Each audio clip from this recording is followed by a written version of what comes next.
Hi. Today we shall be developing a regression model,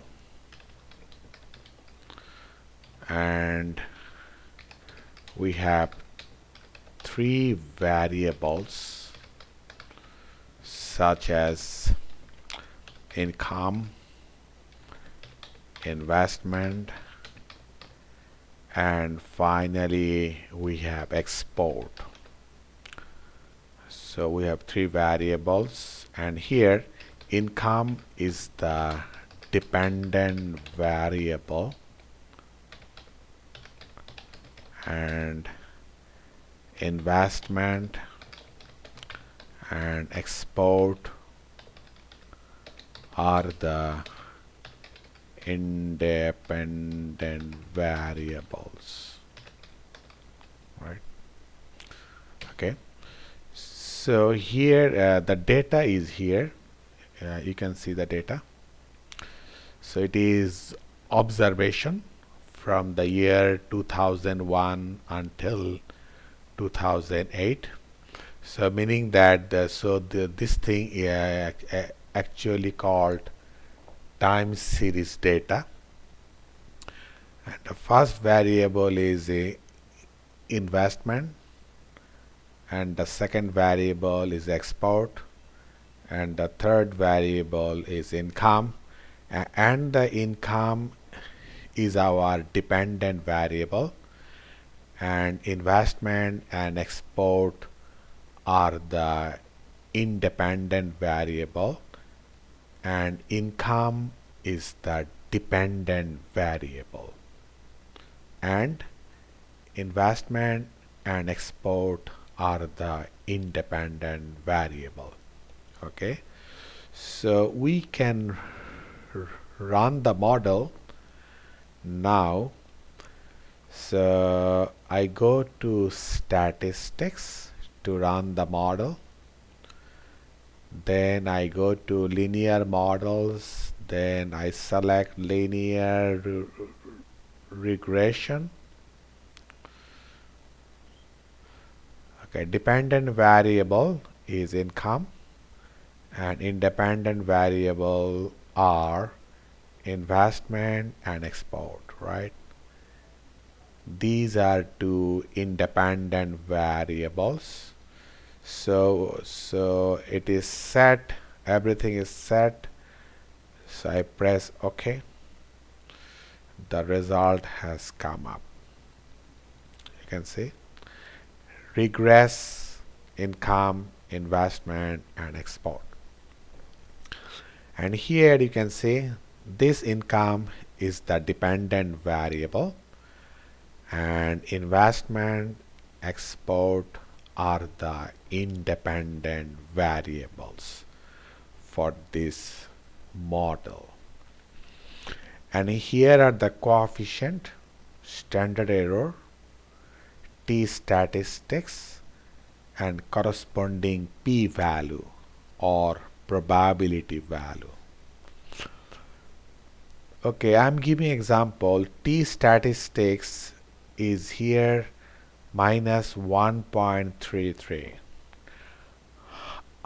How to get this minus 1.33?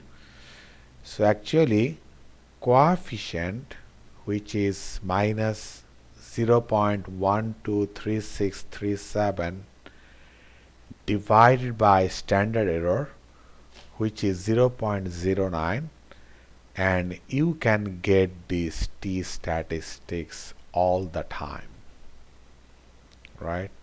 So also this one 3.19, how to get it?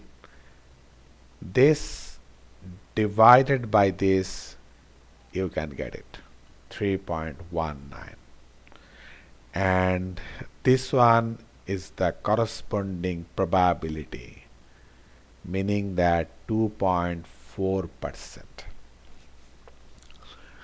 Okay, now we check whether investment and export are significant variable to explain income or not? That we check first. Okay, first we check the first variable, which is investment. Okay, so is this variable is significant to explain income in the population? That is the question. So here this variable, so how much is the p-value? The probability value is 24.1%, which is more than 5%.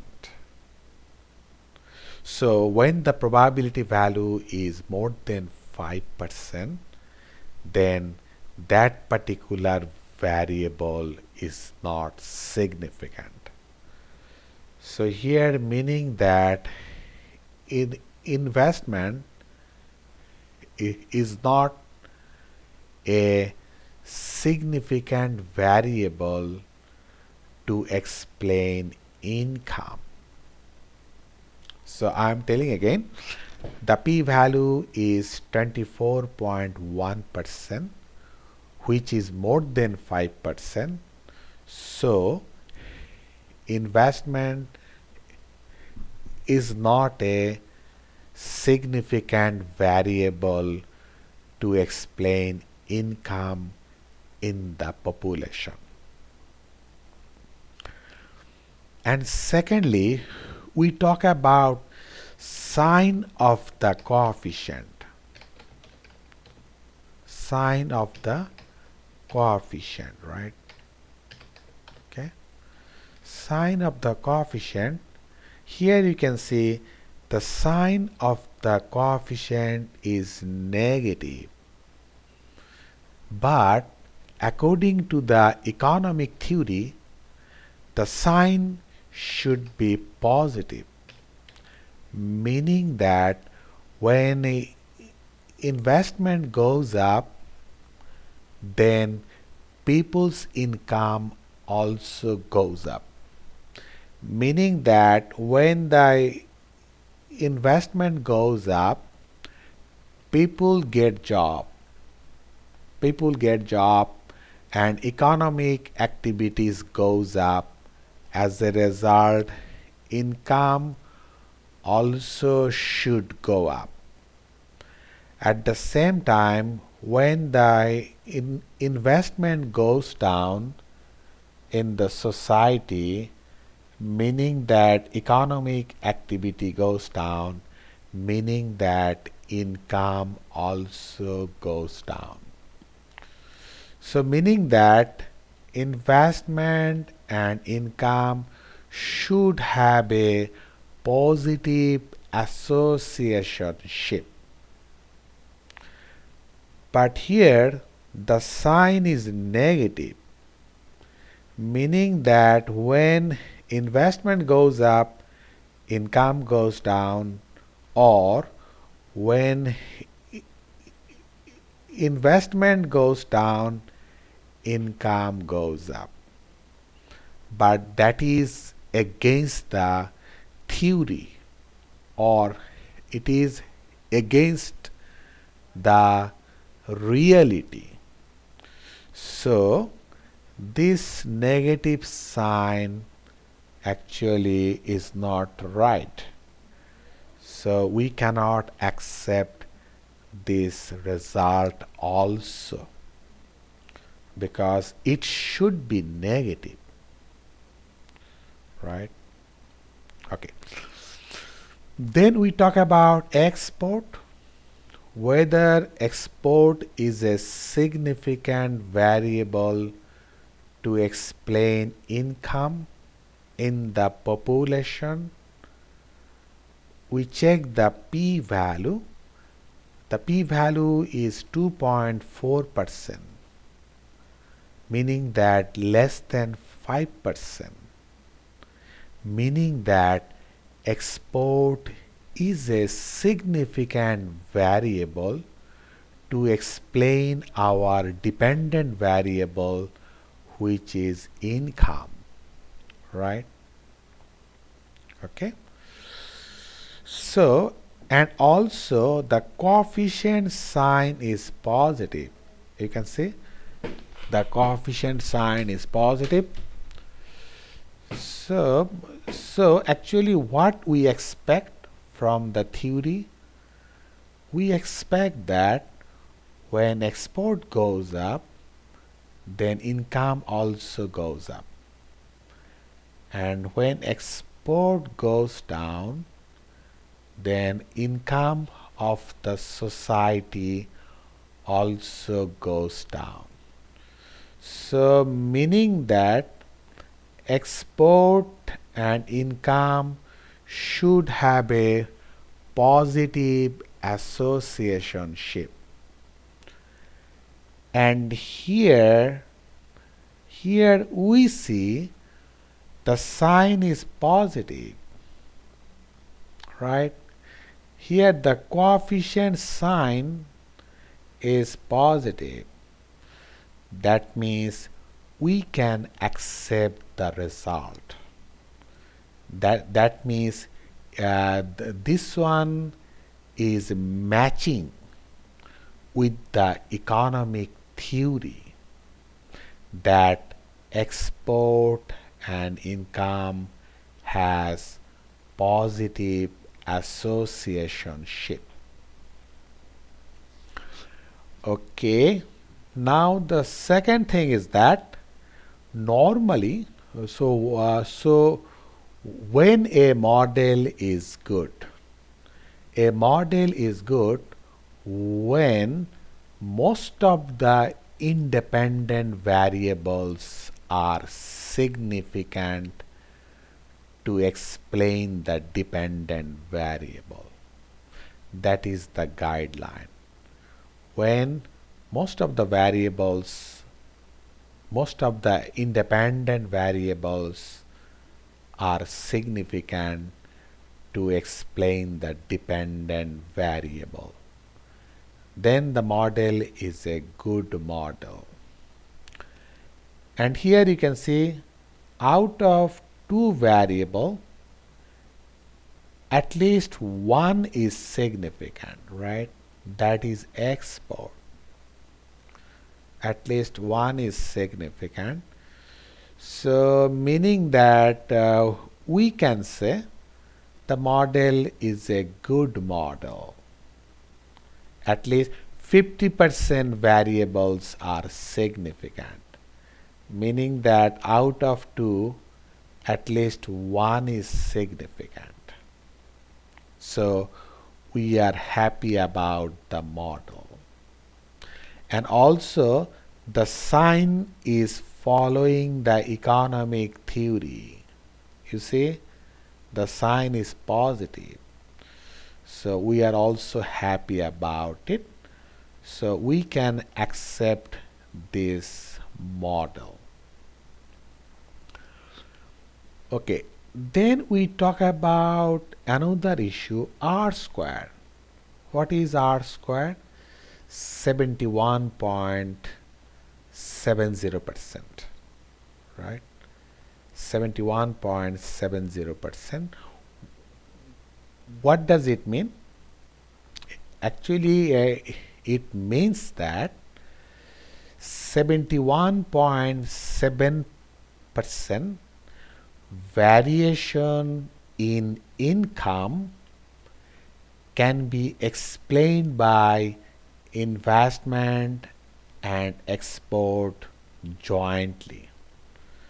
So I am telling again, 71.7% fluctuation of income can be explained by investment and export jointly, right? And the rest means 100% fluctuation of income minus, where is the minus sign? minus 71.70%, meaning how much it becomes? It becomes around, I can say 29%, right? Right? About 29%. So, okay, I can say again, 71.7% fluctuation of income can be explained by investment and export jointly, and the rest 29% of the fluctuation of income can be explained by other variables. Those are not mentioned in this model, right?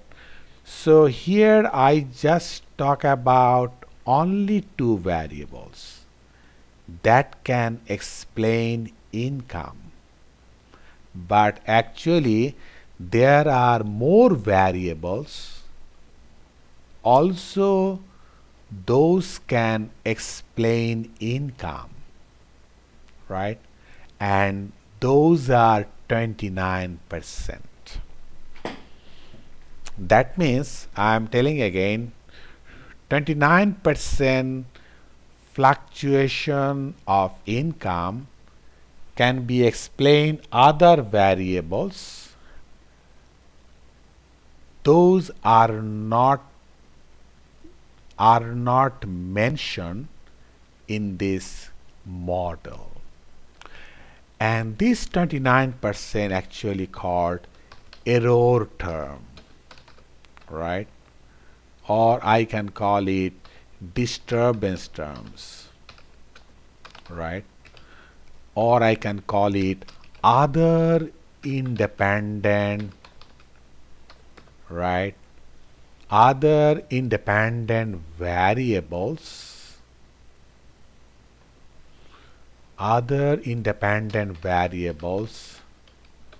that are not here.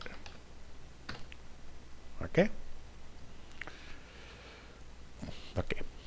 But here the R square value is quite high, 71.7%, meaning that investment and export jointly can influence the income 71.7%. So it is quite high, right? That means it is quite high. So in that case, we can say that model is fitted very nicely, or the data is fitted very nicely, right? So we are happy about this R square value.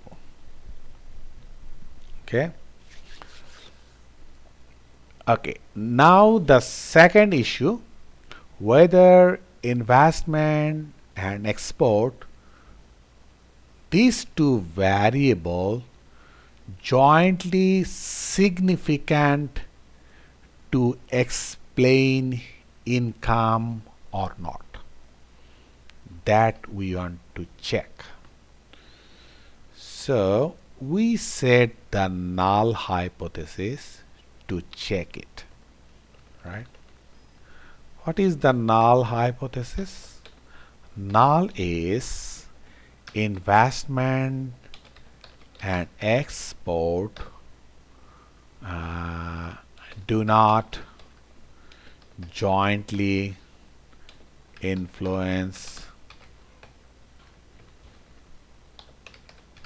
income. That is null hypothesis. And alternative, investment and export jointly influence income, right? So that is our alternative hypothesis, and we can check it from F statistics, that is 6.33, and corresponding probability, that is 4.26%. Okay, here the probability value is 4.26%, meaning that less than 5%. And when the probability value is less than 5%, we can reject the null hypothesis and can accept the alternative hypothesis, meaning that investment and export jointly influence our dependent variable, which is income, and that is desirable for a good model, right? That is desirable for a good model, that that our dependent our variables such as investment and export should be jointly significant to explain income, and that is happening here. So we are happy about this model. Okay, then we can check some more issue. We check about other, we can do some diagnostic checking. Okay. First we check whether the residuals of this model is normally distributed or not. That we want to check first. Okay, but what is residual actually? Residual means actually actual income minus fitted income. That is called residual. Okay, here what is income? Income is the dependent variable, and this one is fitted income, and that is called residual. Actual income minus fitted income, right? So that is called residual. Okay. Okay, first we create this residual first. Okay, the question is that how to create this this new variable. Suppose I call it as a u. U is the residual that I want to create here. Okay, how to create residual? I go to statistics, then I go to post estimation, then I go to prediction residuals, right? I click here. Okay, new variable name, right? I put it u, right? And here are many options.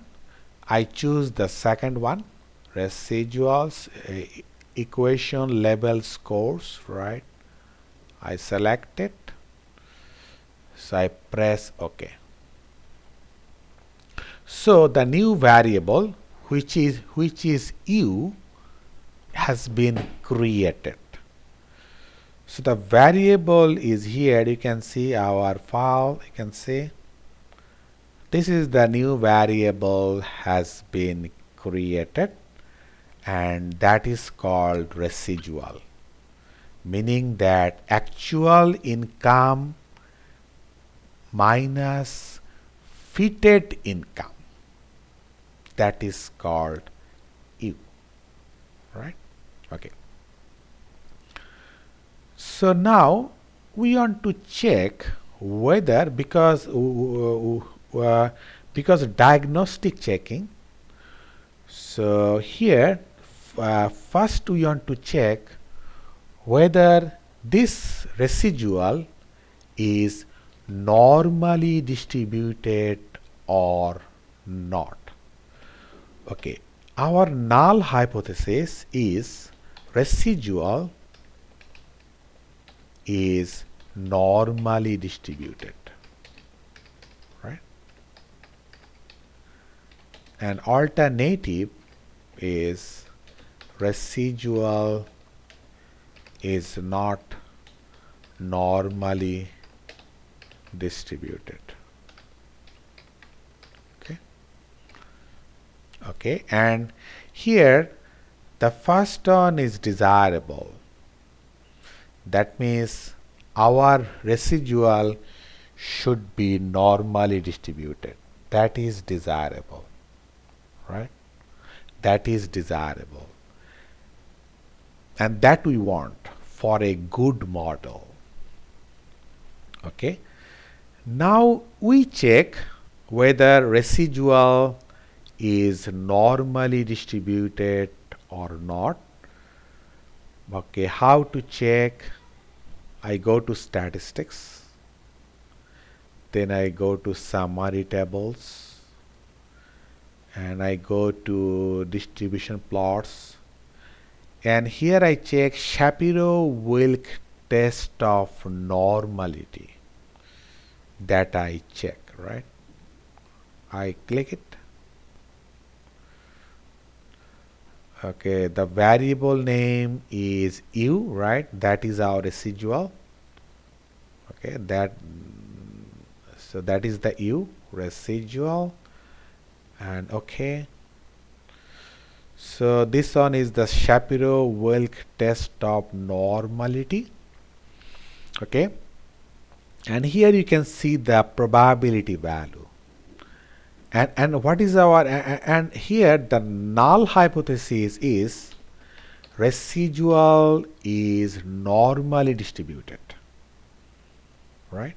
That is the null hypothesis. And here probability is how much? 17.13%. 17.13%, and that is more than 5%. Meaning that we cannot reject null hypothesis. Rather, we accept null hypothesis, meaning that residuals are normally distributed, right? So actually, what is the guideline? The guideline is, if the probability value is less than 5%, we can reject null hypothesis and can accept alternative hypothesis. But if the probability value is more than 5%, we cannot reject null hypothesis. Rather, we accept null hypothesis. So here the probability is 17.13%, meaning that we cannot reject null hypothesis. Rather, we accept null hypothesis. That means residuals are normally distributed, and that is desirable. So we are happy about this model. Okay, then we check whether this model has heteroscedasticity or not. That also we can check, right? Okay, null hypothesis is residuals are homoscedastic homoscedastic. It means constant variance, right? An alternative hypothesis is residuals are heteroscedastic. And here the null hypothesis is desirable, right? For a good model, null hypothesis is desirable. Okay. An alternative hypothesis is not desirable for a good model. Okay. So I can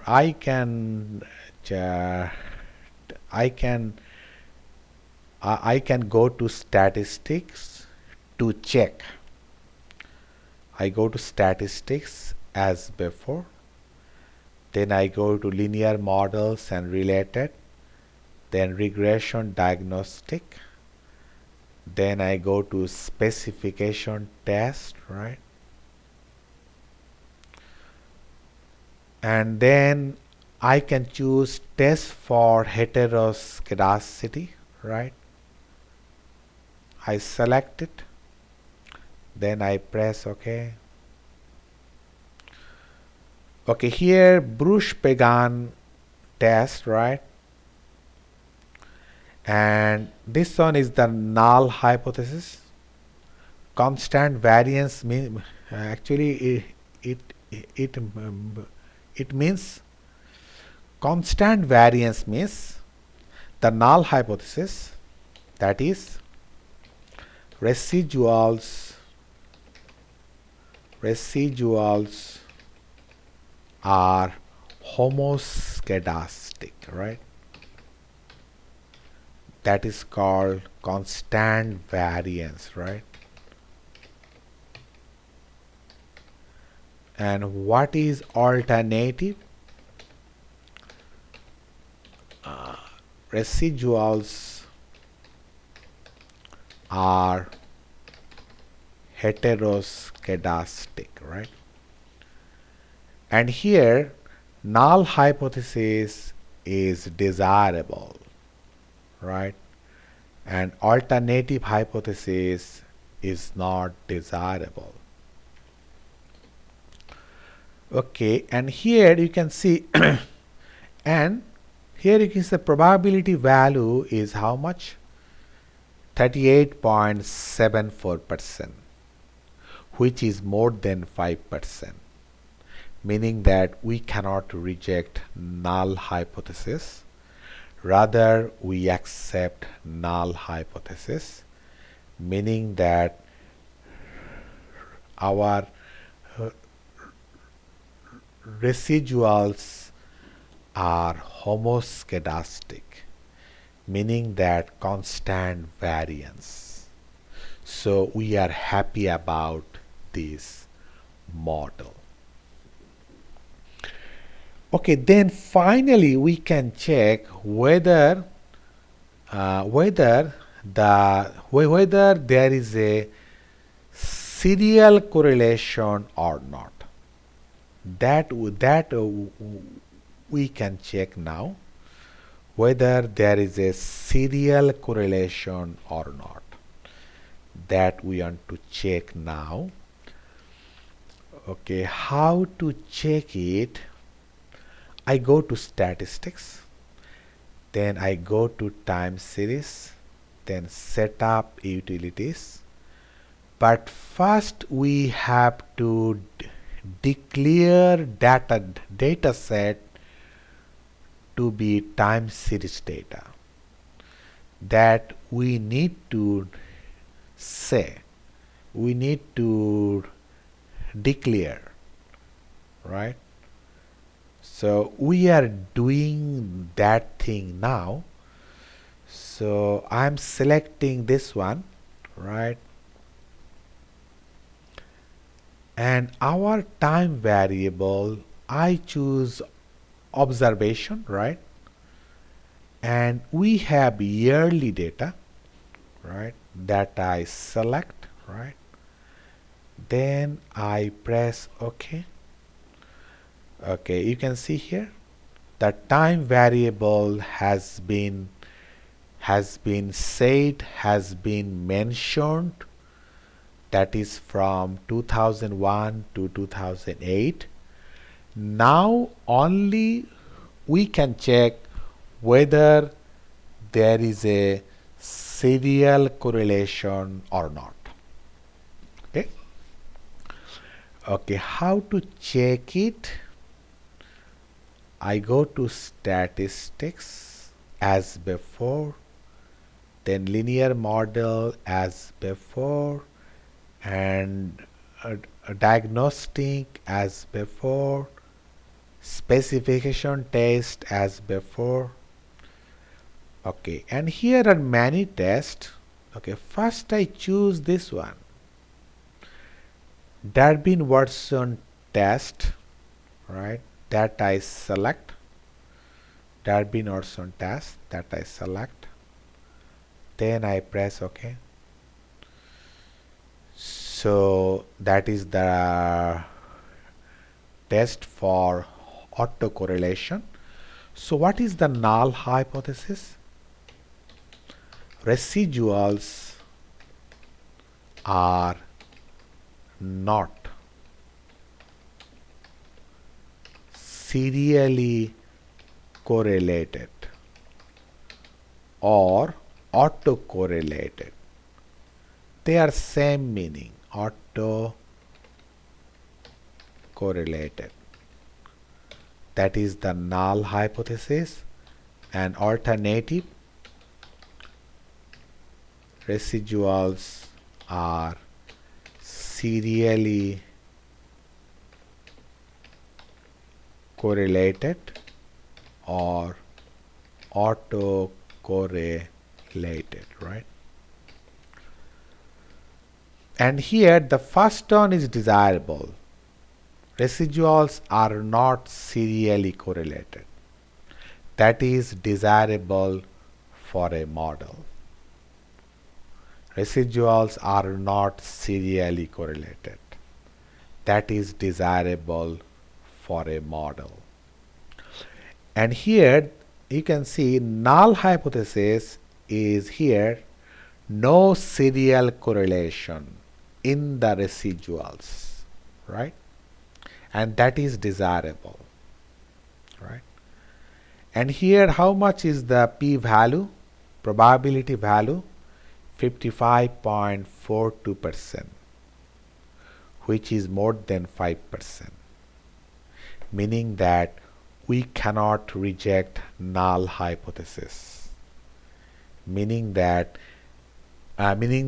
we accept null hypothesis, meaning that there is no serial correlation in the residual.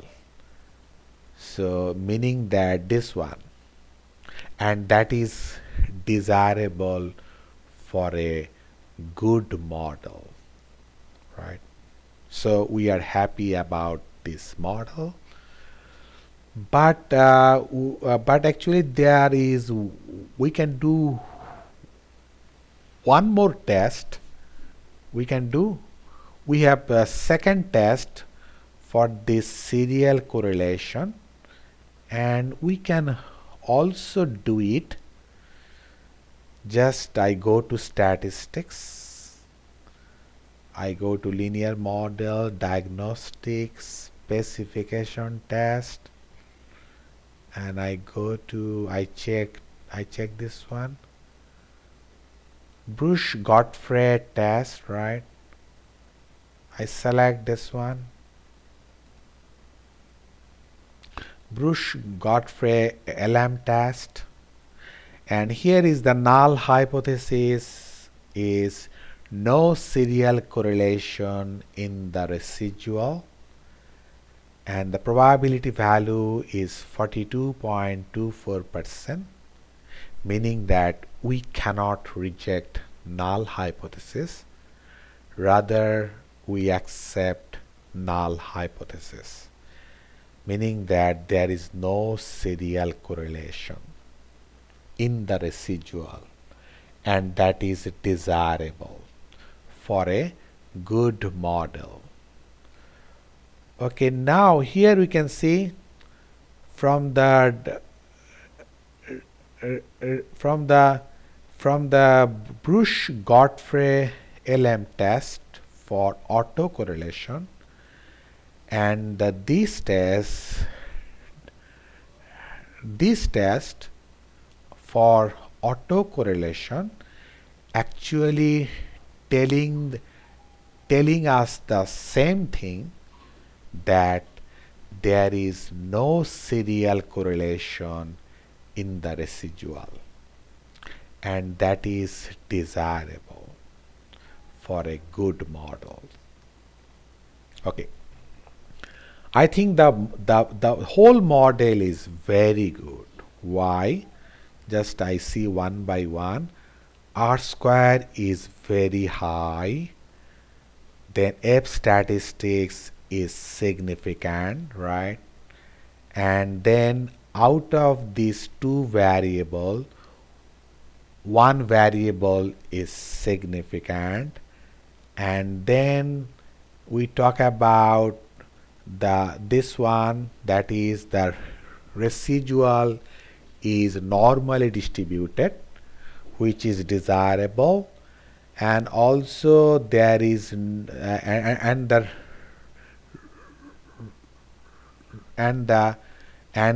there is a constant variance, right?